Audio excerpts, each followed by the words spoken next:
സിറ്റീസിൻ്റെ ഉള്ളിലെ class room, ഒരു class room കൂടിയും കാണിച്ചു തരാം എങ്ങനെയാണ് ഇവിടുത്തെ ഒരു ക്ലാസ് റൂമിൻ്റെ പ്രവർത്തനം എന്നുള്ളത്.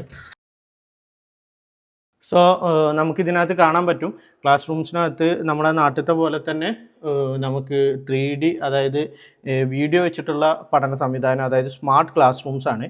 ഒരു ക്ലാസ് റൂംസിനകത്ത് നമ്മളെ നാട്ടിലത്തെ പോലെ 40-50 പേരൊന്നും ഉണ്ടാവില്ല, ജസ്റ്റ് ഒരു 10 പേര് 15. ഇപ്പോൾ നമുക്ക് കാണാൻ പറ്റും ഇറാസ്മസ് എന്ന് പറഞ്ഞിട്ടുള്ളത്. എന്താണ് ഇറാസ്മസ്? ഞാൻ എല്ലാ വീഡിയോസിലും പറയലുള്ളതാണ്. ഞാൻ മുന്നേ എൻ്റെ SUവിൻ്റെ യൂണിവേഴ്സിറ്റിയുടെ വീഡിയോയിലും നിങ്ങൾക്ക് കാണാൻ പറ്റും.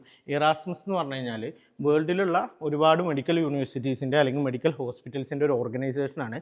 സോ ഇതിനകത്ത് ഒരു രാജ്യത്ത് പഠിച്ചു കഴിഞ്ഞാൽ മറ്റു രാജ്യങ്ങൾ, അതായത് UK, Canada, Australia, New Zealand, USA തുടങ്ങിയ രാജ്യങ്ങളിലോട്ടുള്ള യൂണിവേഴ്സിറ്റികളിൽ നമുക്ക് ഫൈനൽ ഇയറിൽ എന്ത് ചെയ്യാൻ പറ്റുമെന്ന് വെച്ച് കഴിഞ്ഞാൽ ക്ലിനിക്കൽ ഒബ്സർവേഷൻഷിപ്പായിട്ട് അങ്ങോട്ട് ട്രാവൽ ചെയ്യാൻ പറ്റും. അതാണ് ഇറാസ്മസിൻ്റെ പ്രത്യേകത. സോ ഈ സ്റ്റിക്കർ കാണിക്കുന്നത് ഈ പറയുന്ന കൗക്കാസസ് യൂണിവേഴ്സിറ്റിയും ഇറാസ്മസിൻ്റെ ഭാഗമാണ് എന്നുള്ളതാണ്.